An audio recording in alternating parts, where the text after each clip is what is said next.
আসসালামু আলাইকুম। দেখেন গ্রাম এলাকায় মুড়ি কিভাবে ভাজে।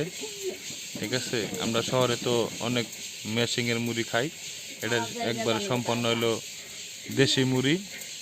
ঠিক আছে, এখানে ভাজতেছে আর ওখানে বালু গরম হচ্ছে। এই জায়গার চাউল ওই জায়গায় দিয়ে একটা নড়া দেবো, মাঞ্জা ঘুরান দিব। ঠিক আছে, মনে করেন মুড়ি হয়ে যাবে। মুড়িটা দেখাচ্ছি আমি, দেখেন মুড়ি কত সুন্দর। এই যে মুড়ি বাঁচতেছে আমাদের বড় ভাই। ঠিক আছে, অনেক ভালো। এই যে আমরা দেশি মুড়ি অনেক চকচকা, দেখছেন কোনো সার নাই, কিছু নাই, লবণ নাই, কিছু নাই। লবণ মনে হয় একটু না, লবণের পানি দিয়া।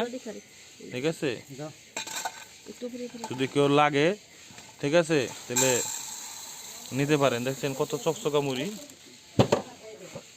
ঠিক আছে, ধন্যবাদ। আবার আবার ভিডিও অন্য কিছু দেখাম না, মুড়ি ভাই আমি খাম না।